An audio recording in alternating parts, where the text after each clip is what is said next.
আসসালামু আলাইকুম, ভালো আছেন বিবিজান? ভালো। সালামের উত্তর দেওয়া সুন্নত বিবিজান, উত্তরটা দেন। ওয়ালাইকুম আসসালাম।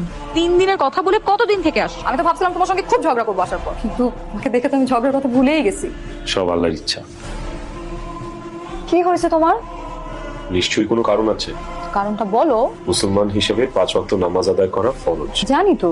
তাহলে জানলেও কেন পড়ো? এই যে তুমি নামাজ পড়ো না, তুমি যেমন পাপের ভাগীদার হচ্ছ, স্বামী হিসেবে কিন্তু আমিও তোমার পাপের ভাগীদার হচ্ছি। তো এটা তো বললেই হয়, না বলে যে তুমি আমার সঙ্গে রাগ করলে, এটা কি উচিত হলো? আজকের পর থেকে সরাসরি বলবো। বাবা অনেক, আমার তো বয়স হয়েছে, কখন কি হয়ে যায় বলা যায় না। আমার ব্যবসাটা বুঝে নাও। দুঃখিত আব্বু, আপনার ব্যবসায় ঘুষ লেনদেন করা লাগে। ঘুষ দেওয়া এবং ঘুষ নেওয়া দুটোই হারাম। আসরের ওয়াক্ত হয়ে গেছে, আমি আসছি।